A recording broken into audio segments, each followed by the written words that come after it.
Welcome to our broadcast. Tonight, a conversation with two, count them, two of the world's most highly acclaimed classical musicians. They are violinist Itzhak Perlman and conductor Zubin Mehta. Also, Tony Award-winning playwright and now the novelist David Rabe. He'll be here as well. We'll have, in addition, filmmaker Frederick Weissman. His award-winning documentary, Titicut Follies, was banned for 24 years. It will premiere now on public television next week. My first two guests, as I said, are two of the finest artists in classical music today. World-renowned conductor Zubin Mehta, the former music director of the New York Philharmonic, and Itzhak Perlman, perhaps the greatest violinist of our time. They're also the co-chairman of the American Friends of the Israel Philharmonic Orchestra. Tomorrow night, Mr. Perlman will play with members of the orchestra in a gala benefit performance in honor of Mr. Mehta. It is the orchestra's, he is the orchestra's music director for life. Welcome. Did you notice he said perhaps? Perhaps, that's right. Don't you forget it. No, listen, I was thankful for that. Well, what do you, okay, characterize how good he is with the violin. Listen. All right, go. Talking as a conductor first, as a friend later. And think about all the violinists you have played with, all of the music you have heard. I'm just going to insult you. Yes. Wait. Yes. He has made my life as a conductor so pleasurable since the first time he substituted for Nathan Milstein with the Montreal Symphony in 1967. Yeah, that was about 3 weeks before you got married. That's right. Right? That's when we met. And let's say if there's a whole new generation, Itzhak was sort of the first by 3 or 4 weeks before Pinker Zuckerman came and became, the second one of his generation to also ride this crest of incredible success that both of them have had since. It's good to have you say that, because now let me tell you what he said about you. He said your orchestra plays much too loud for him. Always. Always. How did you know that? You should come to a recording session of ours. What's it like? As soon as he hears the orchestra, he says, too loud.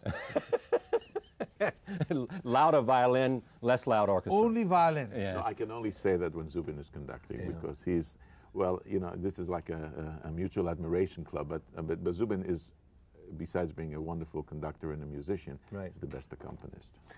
I mean, there's nobody better. So for me, I don't really have to try anything. I when I go and sit on the stage and I play, I know that he will be with me. It's like Which like a glove. conductor are you playing with day after tomorrow? I just canceled.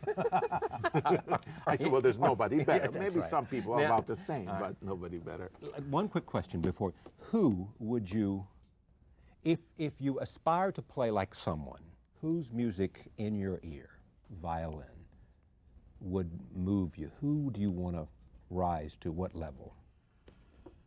Well, that's difficult and a good question. I would not want to rise to anybody's way of playing. Right, of course not. No.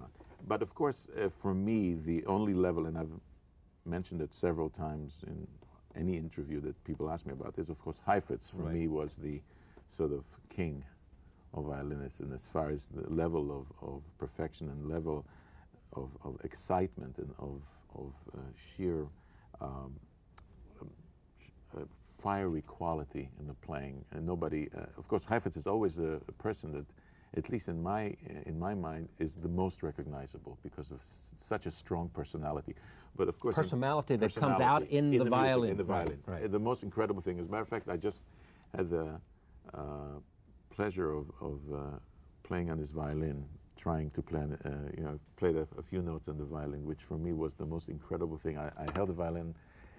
It's in the Museum of Modern Art. I had the violin in my hand, and I said, "This is God's violin," and I'm holding it.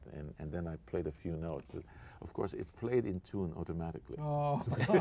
It just was amazing. Let me just get past this or discuss this for a second.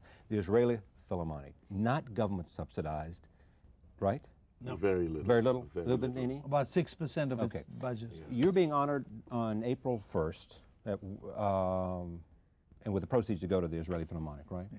And I'm sort of the decoration they use. To bring the people talents, in his talent. To bring the talents, Yeah. to bring the public in, to raise money for the orchestra. Because it is in a peculiar situation where neither the government subsidizes it, nor do we have tremendous public support within Israel, where, of course, the government doesn't allow the citizens of Israel to deduct their contributions from their taxes like the American government does. Yeah.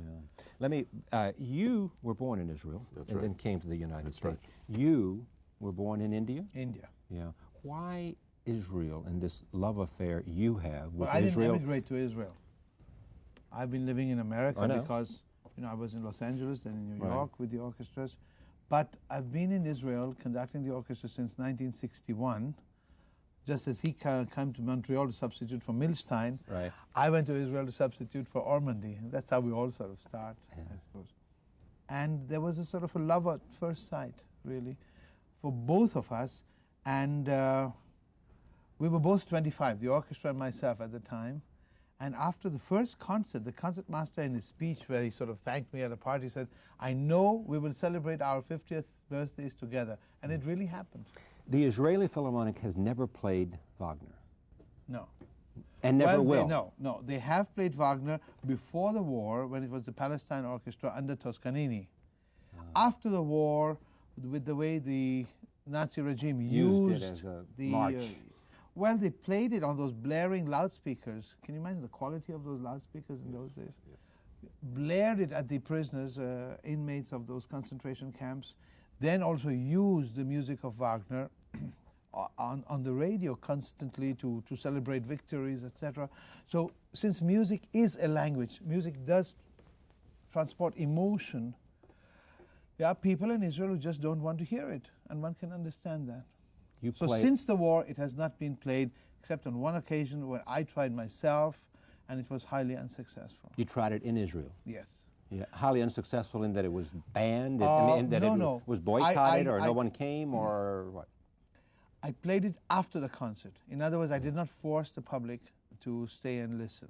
I said, the concert is over, we're now going to play the Prelude and Liebestod from Tristan and Isolde by Wagner, and whoever would like to stay can stay, because we are in a democracy, one of the only democracies in the Middle East, and I believe people should hear whatever they would like to hear. And most of the public cheered, and in the orchestra, which comprises of 115 musicians, only 2 refused to play. So there was an overwhelming majority's opinion to play this music. As far as I could see, nobody left, except one person stood up and said, "You will not play this music." And that's where, of course, you can't say that in Israel, because people who disagree will answer him immediately. Yeah. Not only that, but the concertmaster answered from the stage. And I started playing, conducting this music, which unfortunately is very quiet for about 5 minutes, this prelude of Tristan. If we had started with Meistersinger fortissimo, probably it would have quelled the rioting. But because it was quiet, people started shouting. But I did not relent, and we did play the music through, which ends in a huge ecstasy. And public cheered at the end. But that was the only time we did it. Because we heard too many people, really, and we had a poll recently, and about 36% of our subscribers said, "Please don't play it." So at the moment, we're not touching it. No need to do it. Yeah. How do you feel about this? I feel that the orchestra should not do it. I feel as long as it's one person who has had the experience of the concentration camps, and as Zubin said, the music which relays an emotion. I don't think that any of us who have not been there or visited there can even contemplate the kind of agony that the Jews suffered in this concentration camp. And I don't think that, my daughter, it was so funny, a few minutes ago I came from a meeting where my daughter was part of the March for the Living, where 5,000 teenagers went through Poland to the concentration camp. And she cannot talk about it. She cannot talk about that experience. How old is your daughter? She is now 19.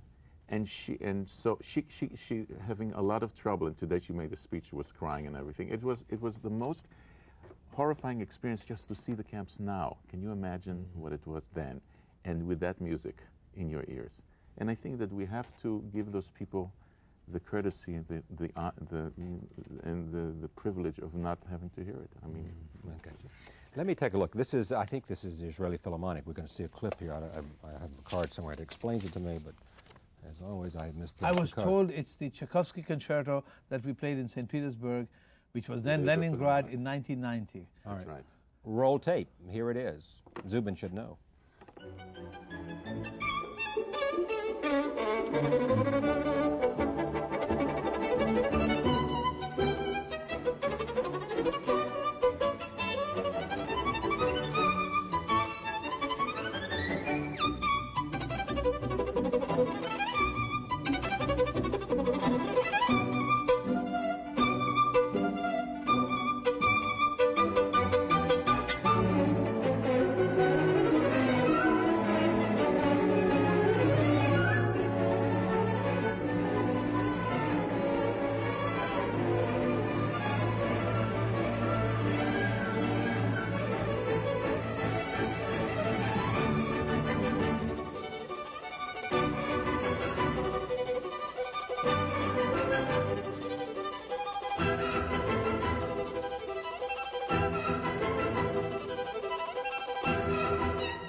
All right. Now, you said something about that while you were watching that little clip. What did you say? Well, this little He orchestral saved- interlude yeah. that the orchestra plays is very difficult for the orchestra, and usually violinists at that point have achieved quite a faster tempo. Yeah. And that orchestra clip, the little interlude, is hardly playable. And he slowed it down so I could take it at a reasonable pace. Good for That's you. why he was smiling at me. Now, do you close your eyes when you play? Just in and out, doesn't matter. I mean, Most of the time. most of the time you do play. Yeah, Now, I what are you close, yes. thinking? Let's see. Pizza, Chinese food, or afterwards. What was I supposed to bring home after the No, concert? no, no. You think about People how it's watching who going. want to be Yeah, inspired yeah. by Okay. you. No, you think about the music.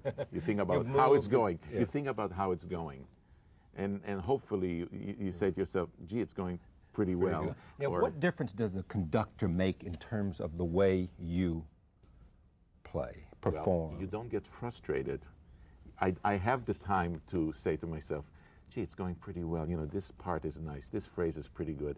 But if you play with a conductor that can't follow you, you can say, when am I going to finish this concert so that I don't have to look at this person ever again? That's happened to you. Oh, yes, many, many times. Recently. And, you know, I always say that, you know, I can never walk out, even when I know into rehearsal sometimes that it happens, and some people say, well, I'm going to walk out. But with me, you know, I sit down with the crutches, I start to get up, and it's difficult to walk out. Yes. So The I have to exit is not suffer. as dramatic. Oh, not as dramatic. So I suffer with it, you know. You two met, you said, in Montreal, and this is what you played? Tchaikovsky concerto was what we played, Yeah. yes. Yes. Now, was there a fast friendship at that time between the Yes. two of you? Yes, as a matter of fact, shortly thereafter, my wife and I got married, Toby and I got married, and we invited Zubin to the wedding, and he never showed up because he lost his bags. Remember, he lost his bag, he spent his time at the airport, and the next day we went to Europe. How much time now do you spend in terms of conducting? I mean, are you spending most of your... Conducting where? Yeah, I mean, all over the world with the Israeli Philharmonic and in the United I States. spend about 3 months a year Yeah. with the Israel Philharmonic. And then the rest of the And time? since I mean, I was I- sort of catching up with you I since you left New New York. yes. I'm mostly in Europe. Right. I do a few weeks a year with the Los Angeles Philharmonic because my home is in Right. Los Angeles. You were there before here? Yeah. And, but I'm 2 months a year, May and June, directing the May Florence Festival in Italy. I do operas and concerts there.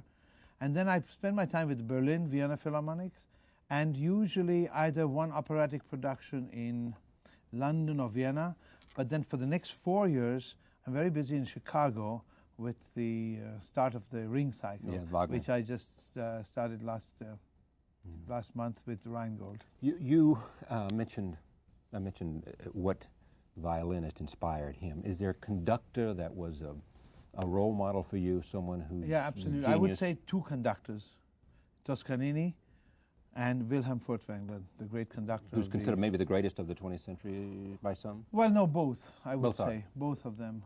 It is the mixture of the two thoughts which I've always tried to imbibe in my looking and studying of a work and analyzing it, etc. Toscanini, the great cleaner up of the old paintings, you know. Now, what do you mean? Well, the old masterpieces, by the time Toscanini came to conduct, was so misread and mishandled by his predecessors that he was the first one to say, let's do it exactly the way the composer wrote it in the score. In other words, he cleaned these old masterpieces of paintings. And how do you know that? I mean, just by looking at the, I mean, do you study? Oh, yeah, because what do you study to understand exactly what the composer meant? Well, that is what we call the knowledge of style. That when we study Schubert, we know from his various writings what he means when he writes something in his score. We know it with Mozart, we know it by Beethoven. There are different accents, there are different styles, and we know exactly what the composer is trying to say, and that is what we call interpretation. Now, Furtwängler not only did that, and because he came a generation after Toscanini almost, but he also read between the notes. That this is the composer, what he did not put exactly in the score, especially the older composers, not like the modern composer, did not write note by note exactly what they wanted, but he read between the notes. And so we have these two thoughts, and the amalgam of those two is what we benefit by today, our generation. Have you ever aspired to conduct? Tomorrow evening. Well, I would call it directing. What's the difference? Well, directing is you give the upbeat and the orchestra basically takes over. Yeah. The orchestra, tomorrow we're going to have like 15, 16 members of the Israel Philharmonic, and I would just 15 or 16 members. Members, that came specially for this. Right. And this is, I would say, it's almost like a prelude to the tour of the orchestra this summer, which are going to tour all over the United States, including Tanglewood, and is that Ravinia too? Hollywood Bowl, and Chicago, and all that. Yeah, and I'm playing with them in Tanglewood with Pinchas Zuckerman. But have you wanted very much to? No, never. No, it's always something that you say maybe it would be nice, and then I just stop myself. Why do you stop yourself? Because I have plenty of stuff to do on the violin still, and I feel that I'm quite satisfied with what I'm doing. I must say, Itzhak plays an amazing repertoire. I mean, the pieces he knows on the violin are quite gargantuan in number. What don't you play? It's better to say what is it that you don't play? Well, a couple of pieces I'm not playing yet. So, for instance, Mendelssohn. Mendelssohn I haven't played yet. Well, go ahead. I'm liking this. Go ahead. Yeah. What else? Continue. No, I don't know. I'm actually working on the He has an amazing he wanted this to be Crossfire anyway, so go get him. But isn't this Crossfire? Well, what is this? You told me it was Crossfire. Look, I am working on a piece. No, please let me finish. Look, I have you're not wrong. stopped talking. Look, you're wrong. Excuse me. Please. Yeah, you're not so. Nobody laughs on Crossfire. Nobody laughs. Okay. So Mendelssohn, and what else don't you? No. Mendelssohn, I know. This was time. Okay. Actually, working on the Walton Concerto. What? Would you like to do Walton? Finally. Would you like to do that? Yes, sir. Because I haven't really. I'm looking for a place to practice. You've got an orchestra you can borrow. Is that it? No, he knows what he means. In Israel, every concert is repeated 8 times. That's right. That's the place to practice. So once you play a concert in Israel, you gotta go. You know it. By the end of the series, you know it cold. Yes. You know it cold. And of course, to play a new piece with Zubin is for me, it's a luxury, because he knows it, and then I can just follow. What's the most important thing for you to do now with the violin, to accomplish, to achieve?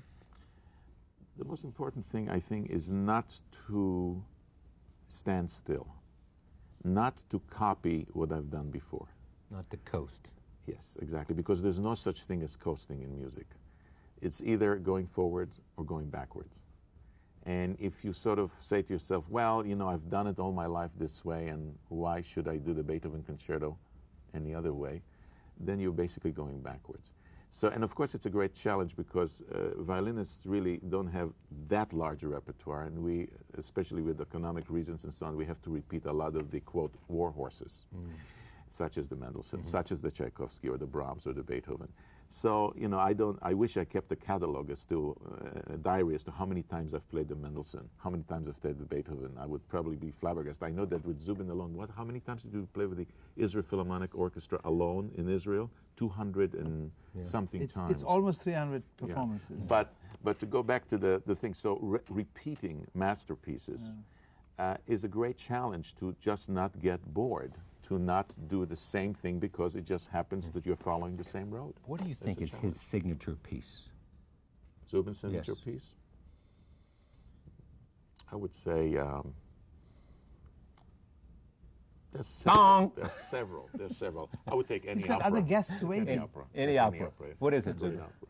Oh, I wouldn't know. I wouldn't know. Heldenleben? I think I have a pretty big repertoire too. Yes. But there's nothing that...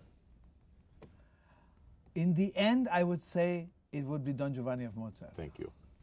Thank you very much. Thank you. Pleasure to have you. April 1st, if you want to see and hear members of the Israeli Philharmonic, April 1st, American Friends of the Israel. The American Friends of the Israeli Philharmonic, third annual gala benefit on Thursday, April 1st, a concert with Itzhak Perlman and members of the Israeli Philharmonic, followed by a gala benefit. You know, bring money. Yes. Pleasure to have you here. Thank you. We'll be right back. Frederick Wiseman is here. Also, David Rabe. He is known as a playwright. He has written a novel. We'll talk about that when we continue.